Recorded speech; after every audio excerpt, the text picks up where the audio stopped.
Assalamualaikum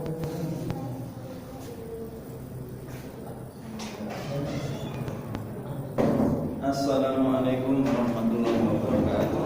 Waalaikumsalam warahmatullahi wabarakatuh. Alhamdulillahirabbil alamin. Asyhadu an la ilaha illallah wa asyhadu anna Muhammadar Rasulullah sallallahu alaihi wasallam. Wa ala alihi wa sahbihi wa man wala. Alhamdulillah, jazakumullahu khairan.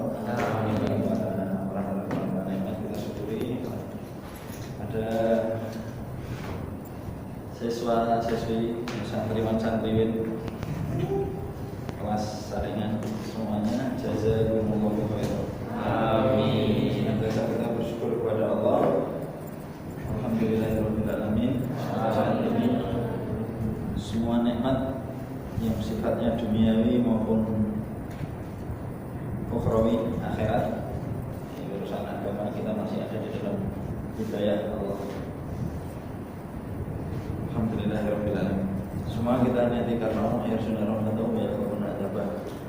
Kalau bahasa orang-orang canggih itu roja wa khauf, katanya begitu. Di dalam kita beribadah itu ada pengharapan dan ada rasa takut, khawatir. Pengharapan Allah memberi pahala dan rasa takut kalau sampai ibadah kita keliru Allah akan menyiksa kita. Jazakumullahu khairan. Dengan materinya yaitu apa? Mabadik nahwi wa sharf. Terakhir sampai di mana Pak Ari? Bapak-bapak sudah berapa kali pertemuan? Hah? Satu Pak Ari? Dua Pak Ari. Jadi sudah bahas apa kalian? Kalau makna kan sudah khatam kamu baca. Ya, kemarin Bapak sudah sedikit jelaskan tentang sorof ya. Sekarang sedikit tentang nahwu. Masih ingat nggak nahwu itu apa? Sorof itu apa? Sorof itu apa sorof?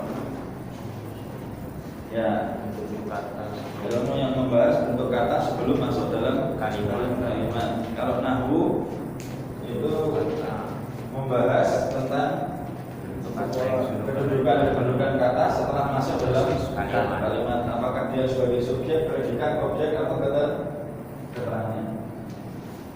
Insya Allah kalian tidak akan lama lagi di sini. Maka saya anggap sorof itu cukup. Kemarin itu yang sederhana saja. Kembali kepada kecerdasan kalian masing-masing. Cerdas ya, mau kita mimpi mudeng. Ini udah cerdas ya orang mudeng. Tapi itu tidak dosa. Kamu nggak bisa, nggak masalah ya. Tidak dosa.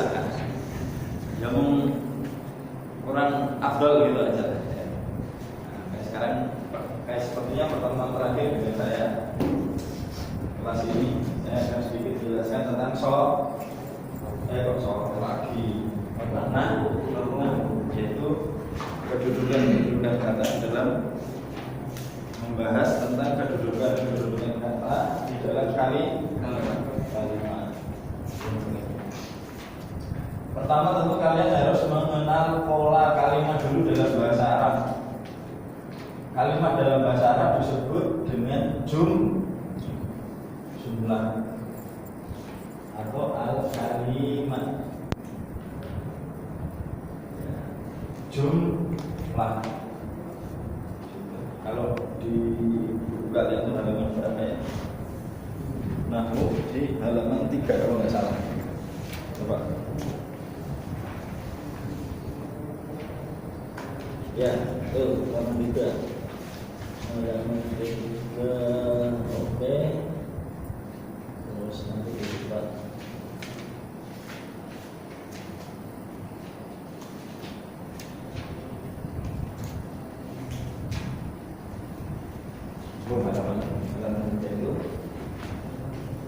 Kita kenal ada secara garis besar ada dua yang disebut jumlah fi'liyah.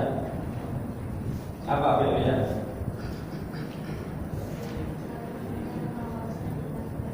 Kalimat yang diawali dengan fi'il. Berarti polanya apa? fi'il plus fa'il.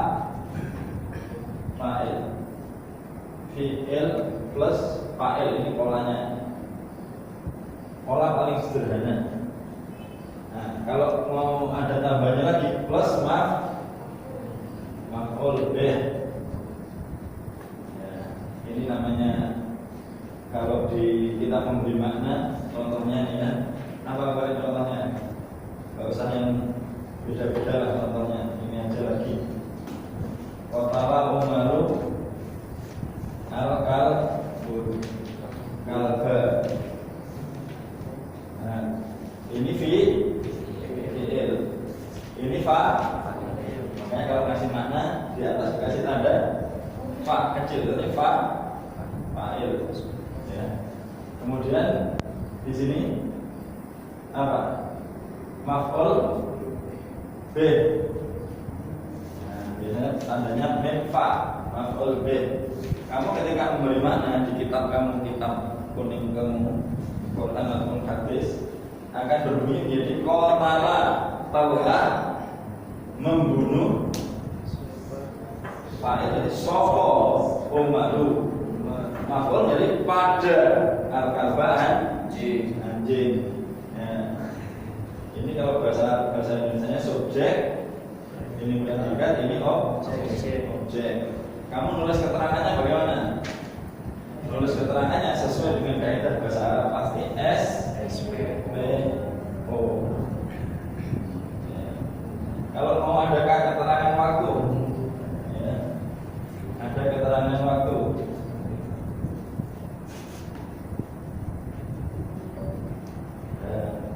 Fin, lama. Berarti SPO terkah. Keterangan dari Umar telah membunuh pada seekor anjing di waktu siang. Kalau adalah keterangannya dua, boleh Yaumas Sabti, pada hari Sabtu. Berarti keterangannya itu dua kali. Pada hari Sabtu ini pola Indonesianya. Tapi pola bahasa Arabnya paling sederhana, fi'il plus fa'il. Nah, perhatikan itu. Ini namanya fi'il sama fa'il. Fa'il sama maf'ul bihnya ini dohir. Dohir itu artinya muncul, nampak. Ya. Ada lagi yang fa'il sama maf'ulnya domir, alias tertutup atau hanya tersirat. Contohnya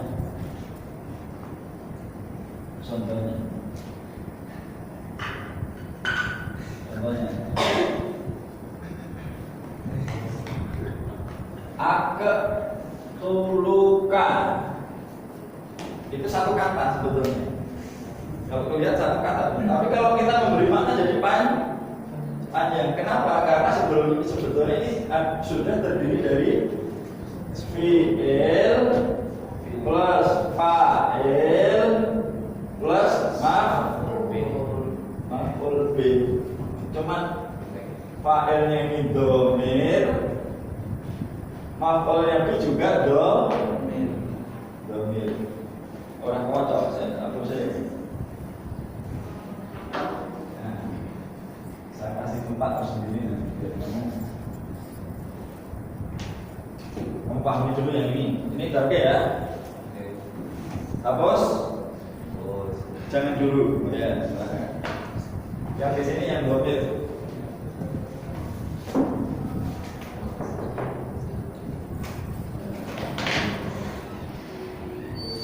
Yang domir.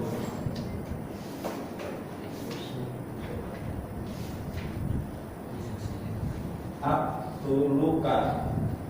Ya. Ini sudah terdiri dari fi'il plus fa'il plus maf'ul bih. Cuman semuanya domir tersirat. Fa'ilnya tersirat dalam fi'il mudhari' berarti ana. Ana bahasa Indonesia apa? Aku. Ini maf'ul bih-nya dhamir ka, artinya apa? Anta. Ya. Maka kalau memberi makna, telah membunuh aku. Akunya aku siapa? Masih dhamir, nggak jelas. Maka harus ada rujukan. Rujuk.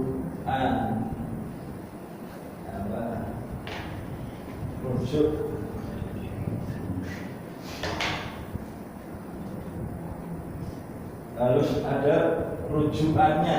Akunya aku siapa? Sering kita tandai pakai istilah apa? Anta. Ini maafnya. Pada kamu. Kamunya kamu siapa? Masih dhamir tertutup. Maka perlu rujukan juga. Makanya satu tulisan begini dalam bahasa Arab kita memberi maknanya panjang. Telah membunuh aku Umar kepadamu telah membunuh aku itu sorry fi'il mudhari akan membunuh aku kepadamu.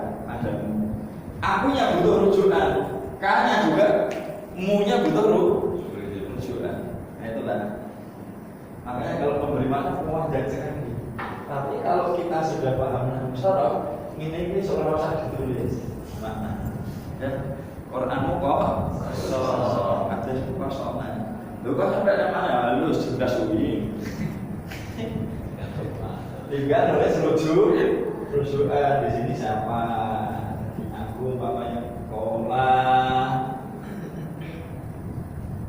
al kafir umpamanya. Berarti rujukannya kafir. Lil mu'min. Berarti rujukannya tinggal nulis rujukan gitu saja. Aku nek alim iki aku nek sapa? Aku kafir. Karena kamu pasti berbunyi akan membunuh aku kafir kepadamu mukmin.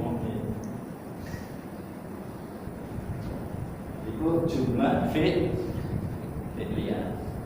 Paham? Harus paham kalau sudah di sini. Ya. Sudah bukan lagi sekedar yang penting kata. Harus paham. Oke, dicatat dulu barangkali kalau perlu dicatat. Orang perlu ya orang masalah. Saya minum susu. Berat badan saya itu udah over ya. 90 masa saya minum susu lagi. Saya tuh sudah lama nggak nyusu soalnya sudah over. Ganti kopi pahit. Kopi pahit itu bisa membantu diet, menurunkan berat badan. Nah, terus dia gitu kena susu. Dicekel wae lek ngono. Memberikan kehangatan. Enggak usah diminum ya, tapi cukup sudah memberikan satu kehangatan.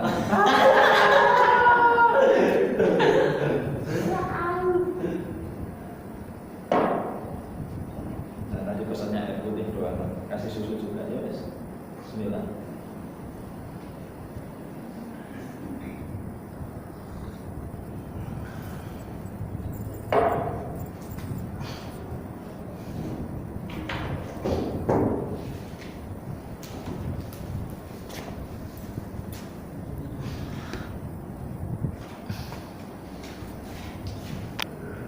Ya. Saya ulang lagi. Kalau jumlah fi'liyah itu fi'il plus fa'il polanya. Maf'ul bih. Tandanya kamu dalam memberi makna itu fa'il, maf'ul mim, fa. Bunyinya sapa ing. Nah, sekarang yang kedua. Tadi ini sudah panjang, cukup panjang. Sekarang pola yang kedua itu ismiyah. Dalam bahasa Arab cuma dua ini. Cuma nanti ada variasinya. Polanya cuma dua secara garis besar, tapi ada variasinya. Kalau mubtada khobar ini dalam bahasa Indonesia nggak ada. bandingannya itu nggak ada. Tapi di dalam memberi makna, menerangkan tetap berlaku kaidah SP, subjek predikat. Nah, subjek predikat. Contoh sekarang, contoh maksud biar kamu punya bayangnya. Allahu ghafur. Kamu ngasih makna di depan min. Artinya mubal. Ada bunyinya apa? Utawi Gusti Allah. Adapun Allah terus tandanya kok. Artinya kok. Iku Ghafurun maha pengampun. Kamu keterangannya bagaimana? Masa kamu ngasih keterangan nanti kalau kamu ngajar maknanya sudah benar runtut. Allahu utawi Allah iku Ghafurun maha pengampun. Terus kamu terangkan, jadi anak-anak sekalian, adapun Allah itu adalah adapun Allah iku maha pengampun. Itu namanya maknanya gitu. SP ya tinggal Allah adalah, boleh nggak pakai nggak apa-apa, maha langsung Allah maha pengampun, atau pakai itu ada Allah itu maha pengampun. Cara begitu benar kok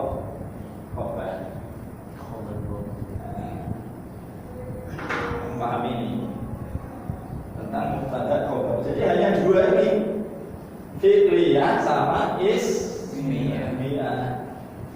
Sama ini SPO SP.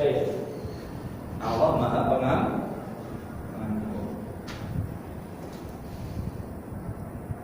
Nah, nanti saya kasih contoh variasi-variasinya yang sering muncul, sudah yang sederhana saja.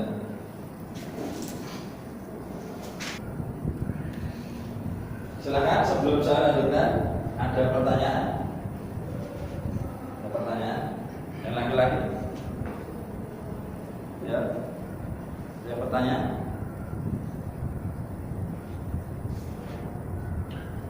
Muler? Pulang kampung. Pulang kampung. Jerman kalah ya. Mainnya sih menang tapi enggak lolos pulang. Nah, Jepang bisa juara grup. Ada pertanyaan silakan. Atau yang perempuan? Jennifer Lopez? Mau nanya? Jessica Iskandar, kamu lagi bangkrut ya terus mondok?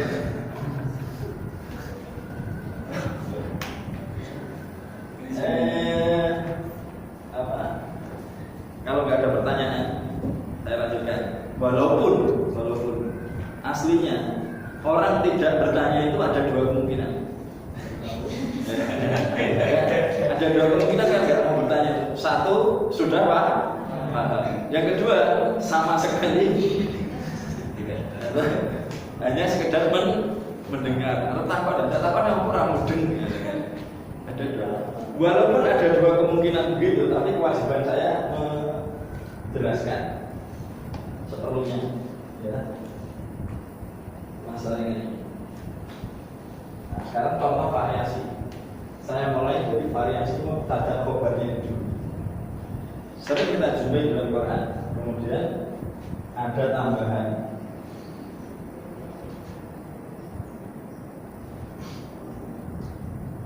Nah, apa maksudnya? Kana Allahu ghafura. Ini udah kaidah pasti. Tadinya mubtada khobar Allah itu ghafur, ketika ketambahan kana di depannya. Kalau dalam istilahnya namanya isim kana, ini khobar kana.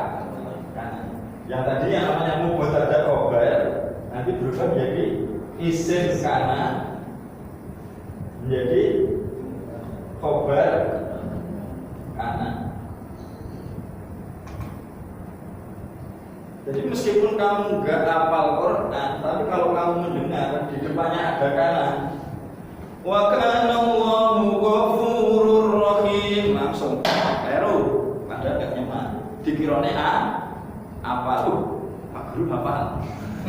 Padahal enggak, karena cuma tahu kayak. Kalau depannya ada kana, pasti khobarnya apa? Fat, nasab istilahnya irofnya itu. Pasti ghafurun, enggak mungkin ghafurun. Ya. Karena Allah tuh ghafur, ininya tetap. Beda lagi ketika ada ini. Ini pasti moha. Di sini yang tetap ghafur. Innallahu langsung baru apa guru apa orang terus itu mana inai masih isim ina itu pasti fat. Ini namanya kemudian disuruh isim ina. Ini khobar ini variasinya, variasi maksudnya. Jadi mempertanda khobar.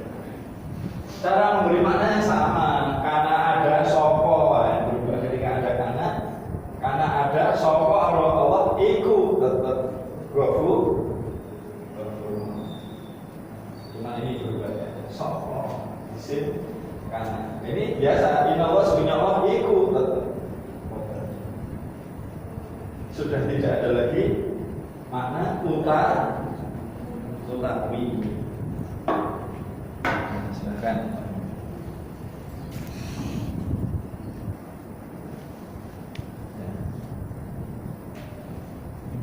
Jadi kalau fi'ilnya itu fi'il maklum atau kata kerja aktif, maka kalimatnya ada kalimat kata bawahu asyan. Kalimat aktif itu pasti ada fa'il.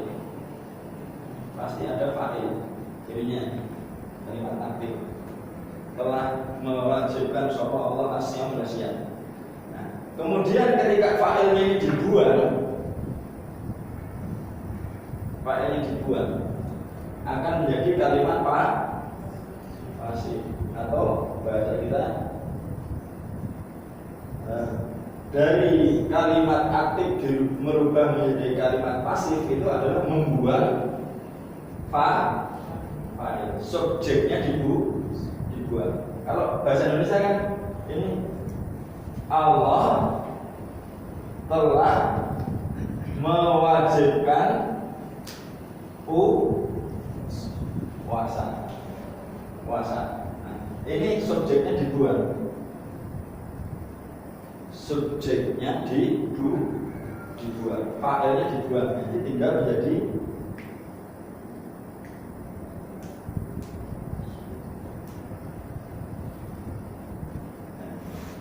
kalau kalimat pasif berarti kata kerjanya juga harus pasif. Kata kerja majhul bagaimana polanya? Huruf pertama di dhamma, huruf kedua di kasrah, huruf ketiga di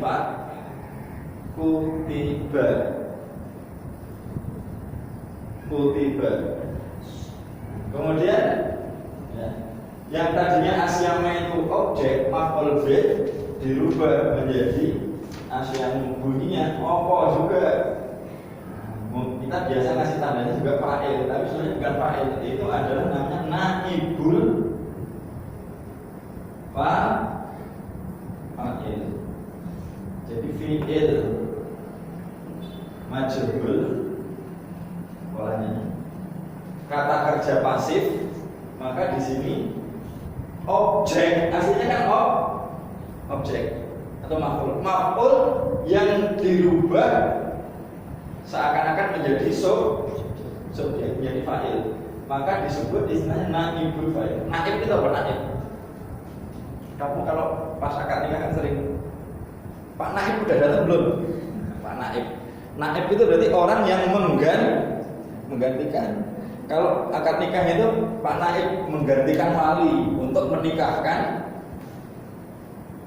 mempelai, itu naib. Naib nikah, jadi naib fa'il, pengganti fa'il. Kenapa? Karena aslinya dia objek. Karena fi'ilnya majhul, kata kerja pasif, kalimat pasif, maka objek ini seakan-akan jadi subjek. cara memberi masa kutiba telah diwajibkan opo asiamu puasa. Terus menerangkannya bagaimana? Ya biasa, karena dia berwajib di subjek. P. Puasa dulu. Puasa telah diwajibkan. Di keterangan. Puasa telah diwajibkan. Makanya inilah jumlah pembahasannya ilmu maka sekali lagi kalau kamu paham sorof, ilmu sorof, kamu tidak capek nulis makna. Kalau kamu paham nahwu, tidak capek nulis kata. Soalnya polanya seperti apa, oh cara memberi maknanya begitu, cara menerangkannya seperti itu.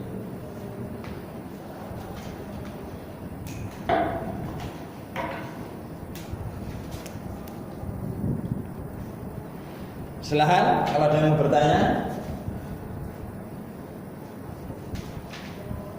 Ayo, siapa bertanya? Yang putri-putri, santriwin.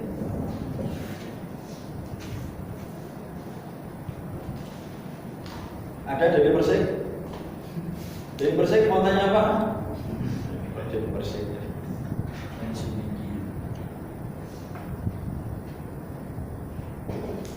Ya.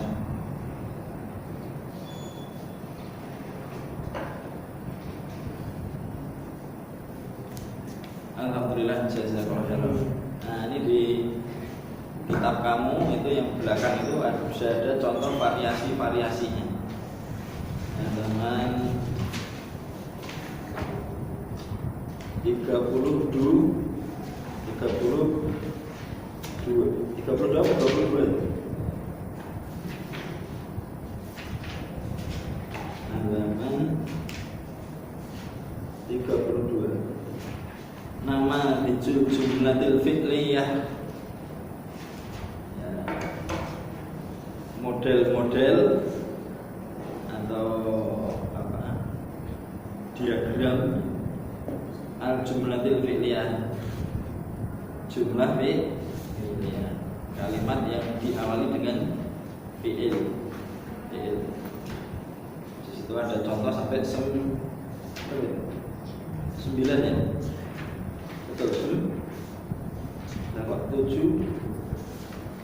Oh ya, ada ya 9. Yang nomor 1, kataba Aliun ad-darsa. Coba kamu terangkan itu, kamu maknain dulu. Polanya adalah fi'il madhi maklum. Fi'il maklum ditambah isim, fi'il kemudian fa'il dan maf'ul bih. Fi'il, fa'il, maf'ul bih. Cara memberi maknanya ya seperti itu. Karena fi'ilnya itu adalah fi'il madhi maklum, telah, kataba telah menulis. Fa'il berarti sopo Aliun Ali. Maf'ul ad-darsa, maf'ul bih, maknanya pada. Ad-darsa apa darsa? Pelajaran. Lamnya di fathah jangan di kasroh. Nah, itu jorok nanti jadinya. Pelajaran.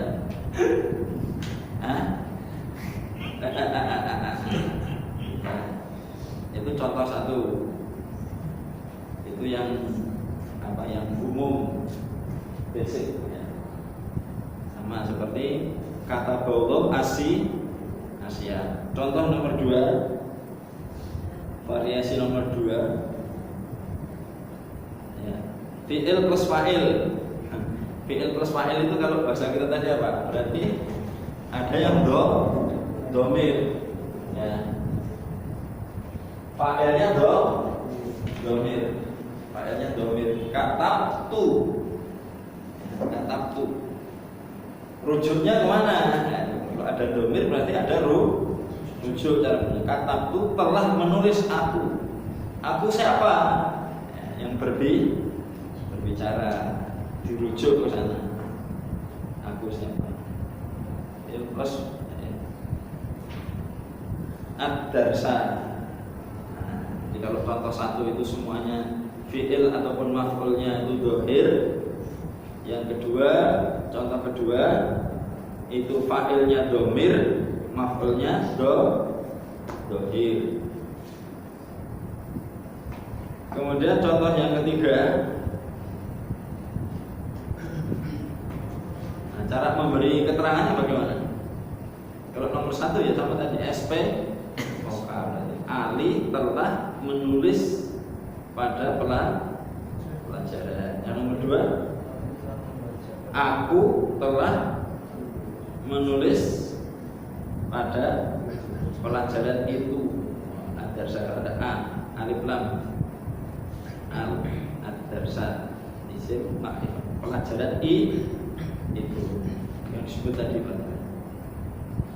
Contoh yang ketiga, fi'il plus fa'il maf'ul B. Ya, ini sama dengan nomor satu, cuma fi'ilnya mudhari' maklum.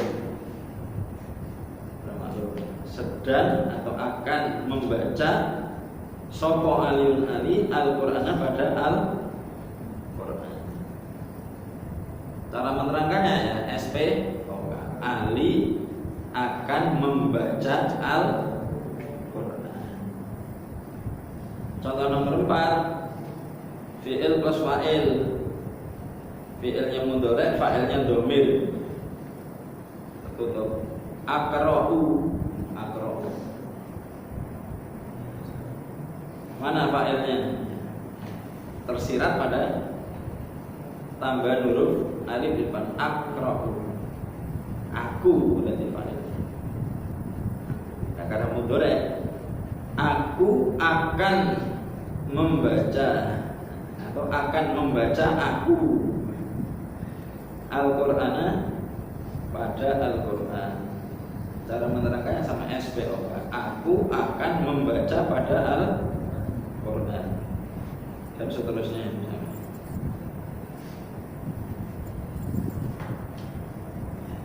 Contoh nomor 5, fi'il. Fi'ilnya fi'il amr. Uktub ad-darsa. Jadi harus aslinya uktub ad-darsa karena ada dua huruf sukun, salah satunya harus dihidupkan. Jadi uktubid darsa. Uktub fi'il amr plus fa'il. Fa'ilnya ya dhamir tadi. Dhamir tersirat di situ. Engkau. Karena fi'il amr itu hanya mengenal mukhatab. Uktubi, menulislah engkau siapa? Karena dhamir berarti harus ada rujukannya. Rujukannya kemana? Lihat tandamu harus di mana. Ad-darsa maf'ul bih, pada pelajaran itu. Menerangkannya, tulislah wahai, atau SPOK, wahai Ali. Wahai Ali. Kalau engkaunya engkau Ali. Tergantung engkaunya engkau siapa? Engkau Ali. Rujukannya Ali tadi. Menerangkan jadi wahai Ali, tulislah pelajaran itu. Pelajaran tadi. Nomor 5. Nomor 6 itu contoh variasi-variasi. Nomor 6 contohnya ada fi'il, tapi fi'ilnya majhul, pasif, kata kerja pasif. Fi'il madhi majhul. Al-ustadu itu namanya naibul fa'il. Masih ingat tadi pelajaran apa naibul fa'il itu? Maf'ul yang dijadikan sebagai fa'il untuk fi'il majhul.